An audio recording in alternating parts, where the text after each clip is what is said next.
Welcome to Moments with Marianne. I'm so delighted we're spending this time here today. We have a very inspiring show coming right up with special guest Sam Beasley, and he's here today to share with us his new book, Your Life is Your Prayer. Wake up to the spiritual power in everything you do. Now, Sam is a highly successful business entrepreneur who uses spiritual principles to establish, build, and run his businesses. He's a charismatic speaker and dynamic workshop leader whose mission is to share what he's learned so that others may become successful and fulfilled as well. So let's welcome to the show, Sam Beasley. Thanks, Marianne. I'm happy to be on. You know, what a joy it is to have you here and to talk about this book. My goodness. I mean, what inspired you to write this book? Let's see. Well, originally I started writing prayers because I just wanted to think different thoughts than I sometimes think. Think, that's a good word. different thoughts than I sometimes thought, and I'd find myself either having nothing that I really wanted to think, or thoughts that I definitely didn't want to think. So I started writing prayers and carrying them with me, and I'd pull them out of my pocket and read them. And it made all the difference in the world to be able to reach into my pocket and pull out thoughts that were pleasing, peaceful, inspiring, hopeful. And it was really life-changing to do that. And I kept writing these prayers and accumulating them. And every once in a while, I would share one or two with my friend B.J. Gallagher, my co-author. And one day she asked me if I still had all those prayers. And I said, well, yes, I do. And she said, well, why don't you give them to me and let's write a book? And I was really thrilled by that because BJ's quite a successful author, and I knew I'd learn a lot from her, and which I did and am. And so that's really how it started, as a way to give myself a choice of thoughts to be thinking. And I've been doing it now for almost 20 years, and it's really been life-changing. Well, I love that. Oh, my goodness, yes. And I just love that perspective coming through that everything we do is a prayer. And it just brings life to a whole new level, thinking of things that way. Yes, yeah. Everything, in my experience, everything we're doing, we're praying. And we don't always realize it. A lot of times, if we could make a tape recording of our thoughts, I think a lot of times what I certainly would hear, and what I think a great many people would hear, are chants and, thoughts being repeated over and over and over again. And quite often thoughts that if we could actually hear them, we'd be a little shocked by them, because they're chanting what's not working.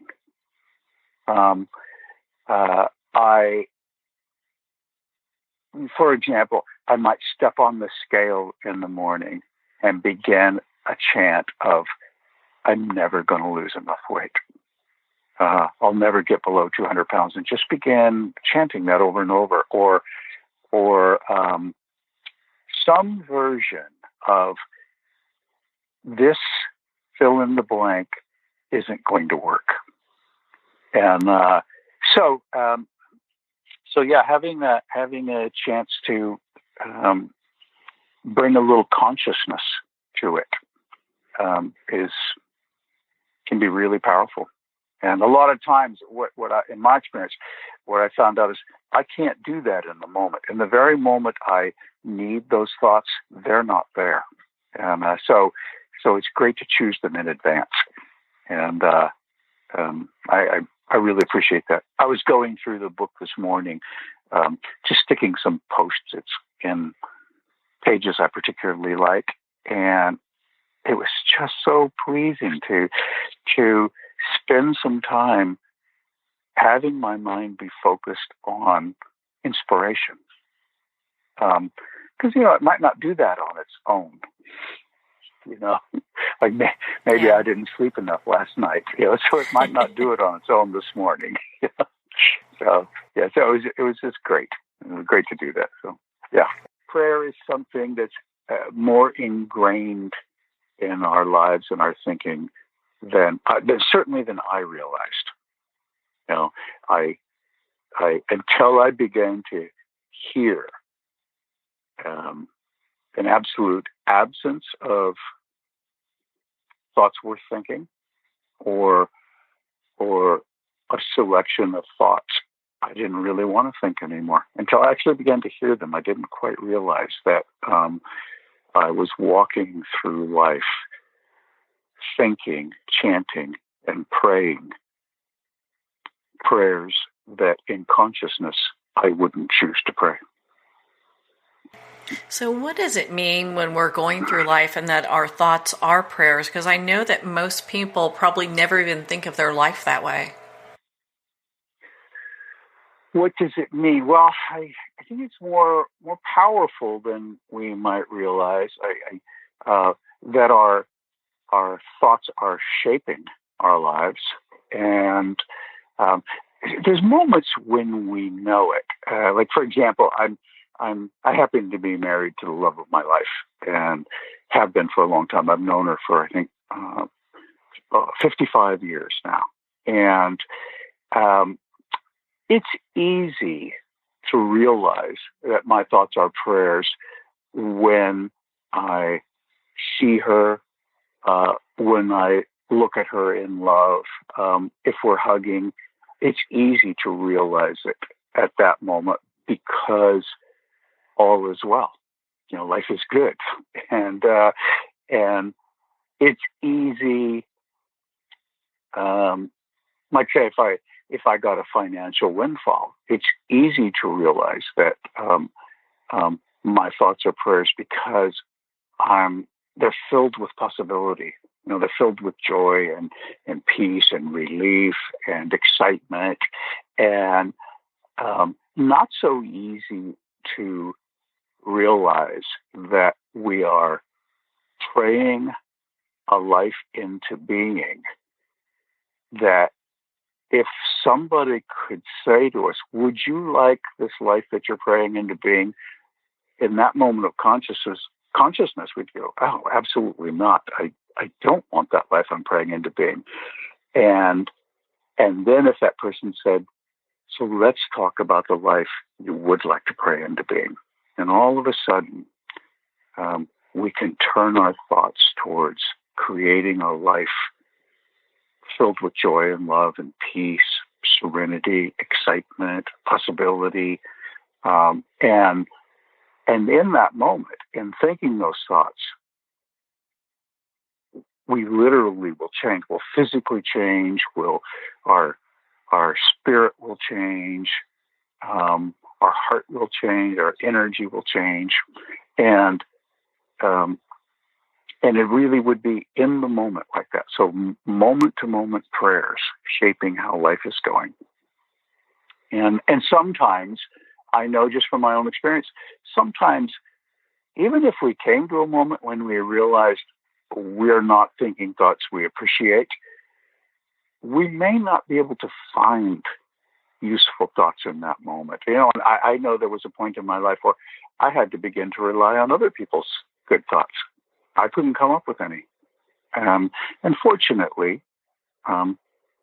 people do share their good thoughts, I've even noticed, like in a moment, if I couldn't find one, I can ask somebody, give a thought better than the ones I'm thinking. And, and often people have really inspiring answers.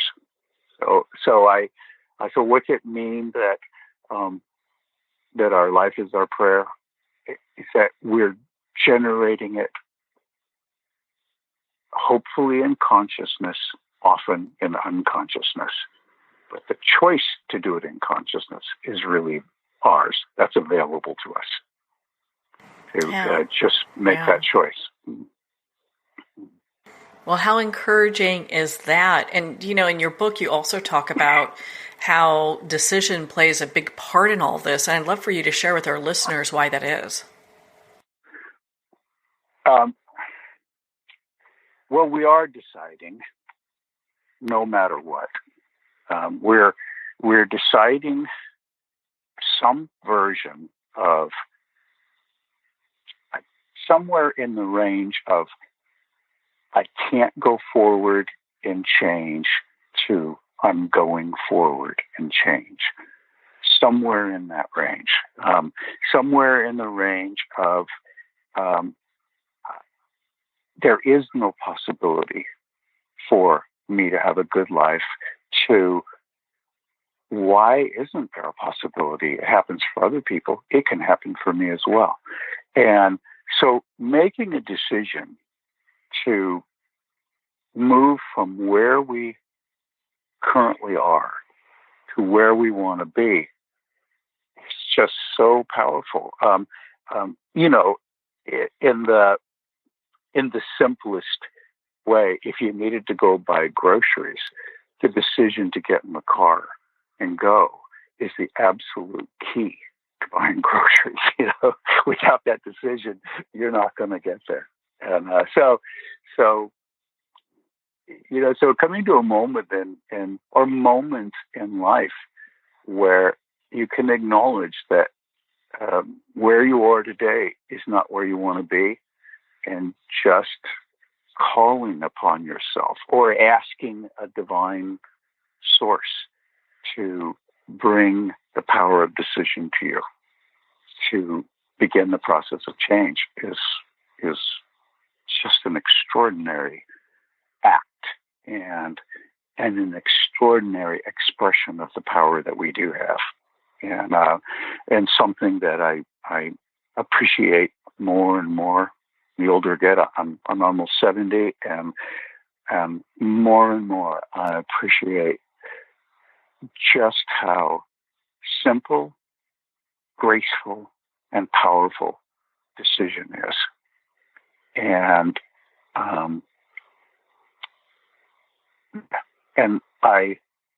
if you ask me, is there anything I don't want to lose? I'd have to say that's it. It's the power of decision. I would never want to lose that. It's a very graceful gift that we have. I hope I answered your question. You did. Thank you. And that makes it so easy to understand. I know you also share about the emotional weather report, and for a lot of people, they're probably going, what's that? And how does that play into all this? Yes. Yeah, the life is cloudy today experience that we have. The sun's not going to shine, the sun won't shine on this part of my life. If we checked in, and my co-author BJ, my friend, she wrote this wonderful line of checking in the morning and saying, so what's the weather report? And I think the line is cloudy today, chance of tears. And I just love that thought. I love that thought that you could check in and do an assessment, in the morning and say, this is what's on the emotional weather horizon for today. Because if you do that, it gives you an opportunity to say, well, is there any way I could change that? Is there any way I might intervene? Is there any way I can prepare for the day? In the sense that if we heard it was going to be a sunny and very warm day, we won't wear a coat, or in the sense that if we understand that it's the day is going to be filled with downpours, we can dress accordingly. Or we might say, it's going to be snowing. I'm not going out in that snow. I'm not going to participate. And it's a great thought to me, that we do get to check in and say, so what's on our emotional horizon today? And is there any way we can prepare for it? is that something we want to experience? And if not, what could we do differently? It kind of puts the power of emotional weather right back into our hands, and takes us out of the victim experience of our own emotions. It's a thought I love, and I just really appreciated that.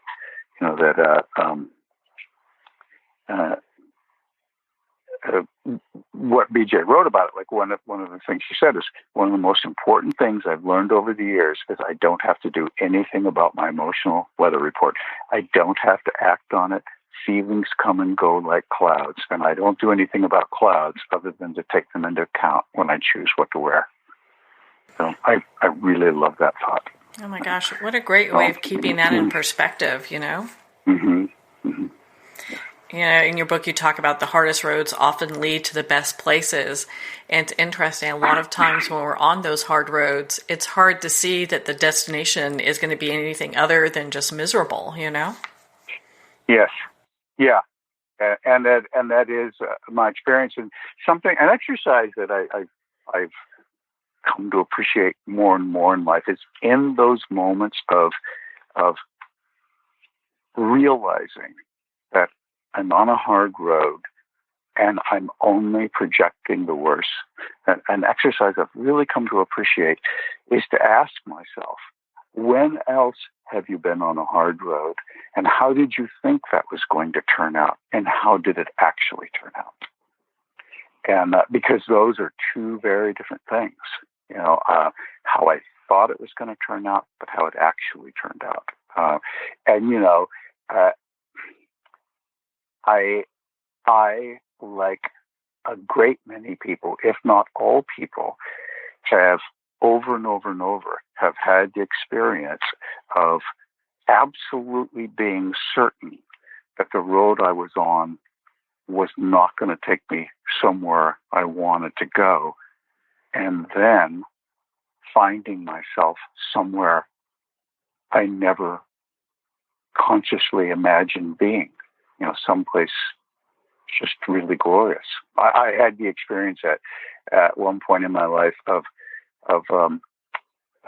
really not understanding money and not knowing how to make it work, and using it in a way that didn't work. And I couldn't have imagined at that time that not only was that experience going to stop, it was going to turn around so wonderfully that I would end up in financial peace.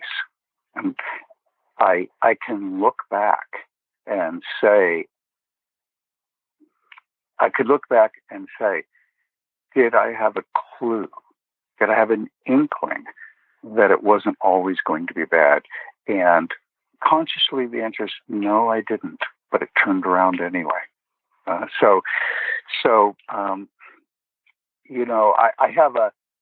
have a song. One of the ways that I pray is to sing.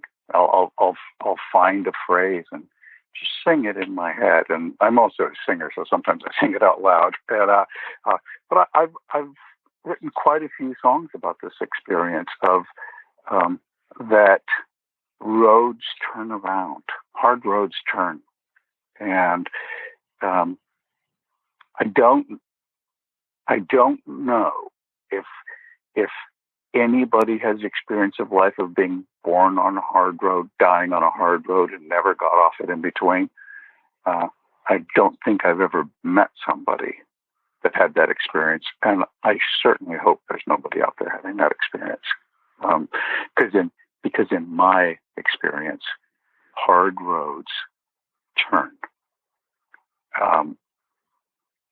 And it's a lot easier to be on if you can remember that they turn. The hardest road turns.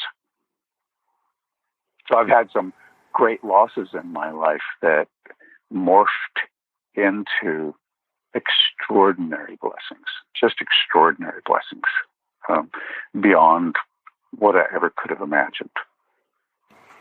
What if people are stuck in like worry and fear? How do they get to a place where they feel like they can get into prayer and hope? Let's see. How do they get that way? I do think it takes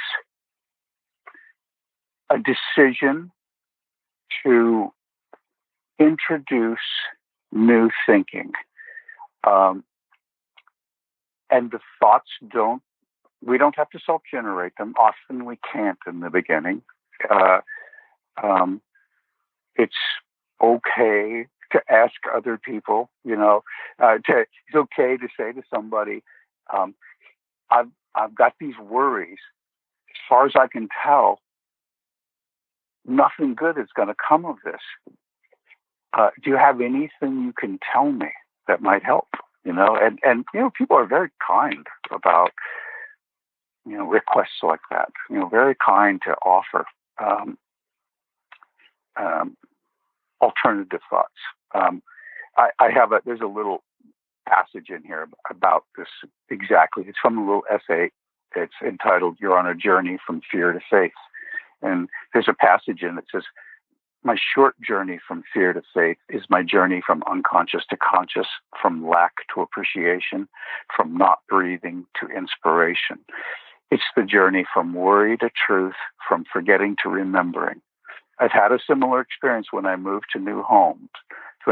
And in the weeks that follow the move, I'll be out driving and my consciousness will drift away and I'll suddenly realize I'm driving to my old home because it's an old, familiar, worn groove to a place I've decided not to go anymore. And as soon as I remember, I turn towards my chosen home." That's an experience a lot of us have had.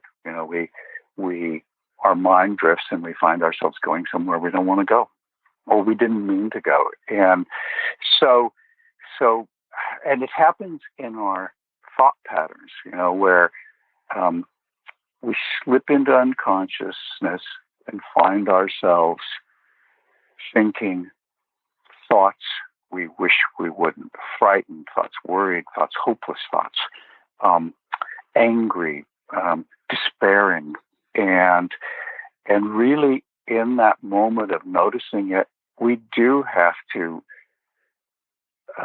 change direction in the way that, if you suddenly found yourself driving to an old home, where as soon as you realize it, you just have to change direction and go to where you want to go. And it does take that kind of willingness to notice that we've turned in a direction we don't want to go, and say, okay, how do I move from where I am to where I want to be?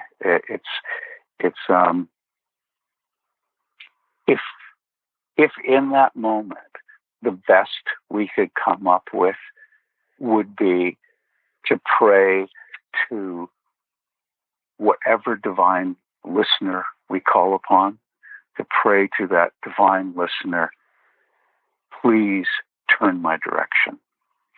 If that was the only thing we could come up with, that alone will begin the process. Just that willingness to ask for that, please turn my direction. That'll begin that process. It's really kind of giving into that surrender and having faith. Yes, it is. Yeah, it is that. It's even the understanding that you can turn towards faith. Here's in that same essay.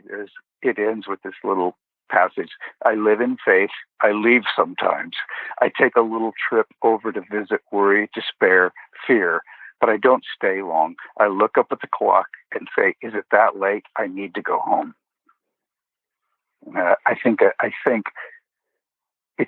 that's a quite common experience for us, is that our chosen home is in faith that all that's well, but we leave sometimes. We don't necessarily mean to. We're not even aware we're doing it until we get to where we don't want to go. And in that moment, we just have to make the decision to go home. I absolutely love that, because isn't that the truth? I Mm-hmm. mean, I look back on the times I've done that. It's like, oh boy, what am I doing here? You know? Yeah, that's right. Yeah. Back here again. It's like, how did I feel like a boomerang? You Yeah. know? Yes. Yeah. Well, and I think that's really encouraging for people, because you don't have to beat yourself up when you get into these places, but just the realizations like, oh, I really don't want to be here. Time to make a shift. Yeah. Yeah. No, I don't think that anybody who got to one of those places that don't want to go, I don't think their first thought is, I would really rather be beating myself up about this. That isn't it. In those moments, it's great to remember that we're human. And it's great to acknowledge that we aren't the only one who's done that. Everybody does it. And it's a lot easier to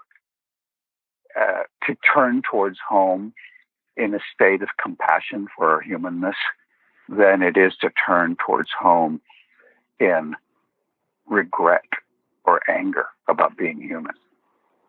It's compassion in those moments is really a key. And I'm going to read just another little piece from the book here. It says, when I've tried to overpower my humanness and pretend I'm only thought and spirit, my life becomes unmanageable. When I surrender my life to the care of the divine, I live a glorious physical experience, and I'm willing to provide that care for myself. Just the care to remember that we're just human beings, and it seems to be part of our experience that we drift to places, that we become conscious that we've drifted somewhere we don't want to go. And the most useful thing we can do in that moment is to provide ourselves with a little compassion and go, oh, look where I am being human.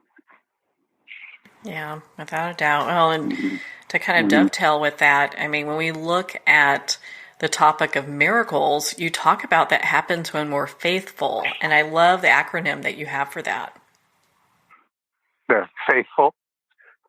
Yes. Is that the one you meant? Yes. Yeah. I'm It's really, I mean, it's great how you talk about, because I think a lot of times when people think about miracles, they're like, I have to be a saint or, someone like Gandhi in order to obtain a certain level where miracles happen in life. And it's interesting, your book really kind of shows that it can happen in everyday life. It does happen in everyday life. And I almost could say it happens every day. And we can become really skilled at spotting it.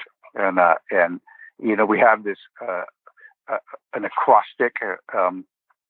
An acrostic, you take the word and then you find a thought for each letter in that word that expresses the word. So in faithful, it's freedom from fear, answered prayers, inspired by grace, trusting divine guidance, humble service and contribution, freedom from ego, unconditional forgiveness, learning to love one another, and living a life of gratitude.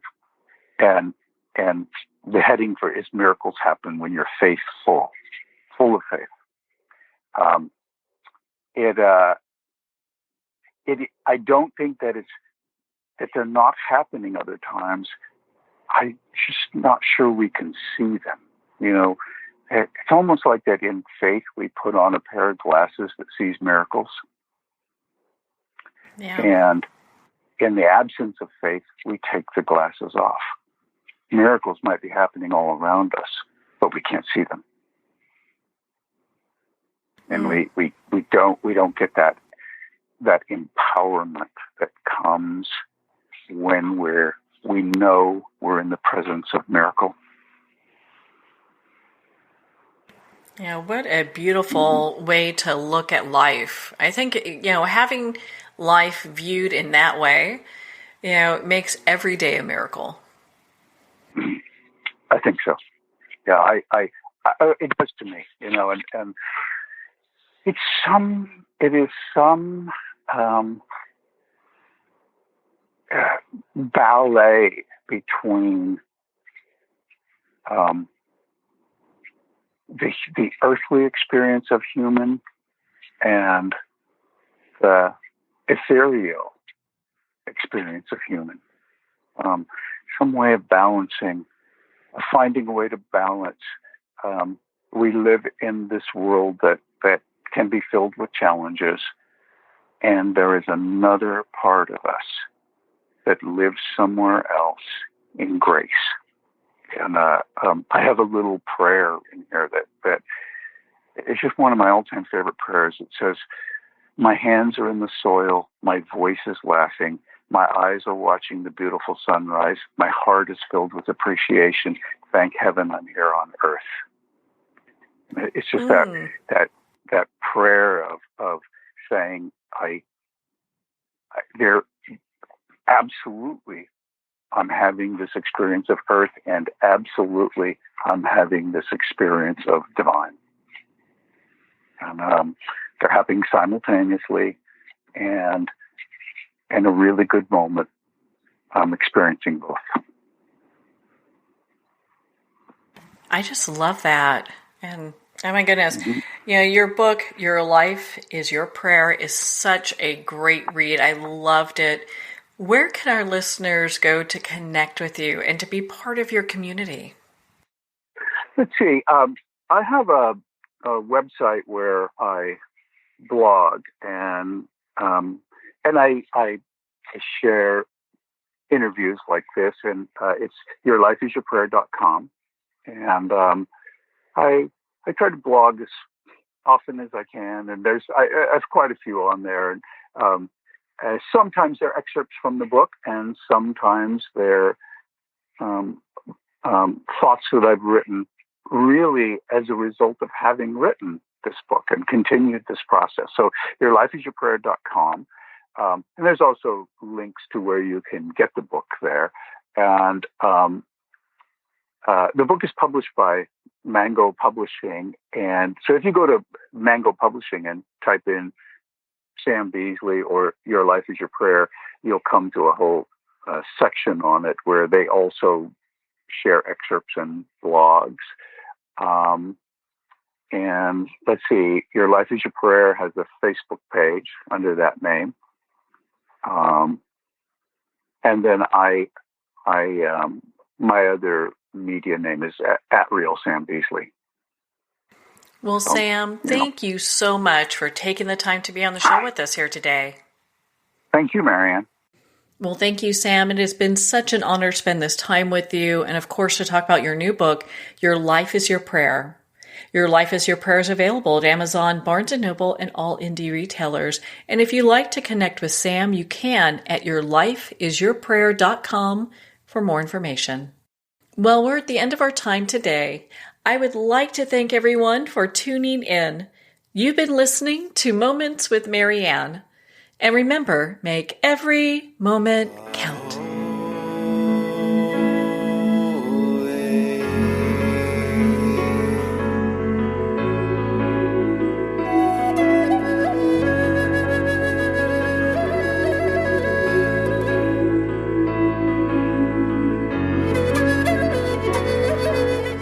In a single moment, your life can change. Moments with Marianne is a transformative hour that covers an endless array of topics with the best of the best. Her guests are leaders in their fields, ranging from inspirational authors, top industry leaders, business and spiritual entrepreneurs. Each guest is gifted and a true visionary, a recognized leader in her own work, and while teaching others to develop, refocus, and grow, Marianne will bring the best guest and sometimes a special surprise. Don't miss this. You never know just what moment will change your life forever. Moments with Marianne airs every Friday and Saturday at 5 p.m. Pacific and 8 p.m. Eastern Time. Make sure to tune in and visit momentswithmarianne.com for more information.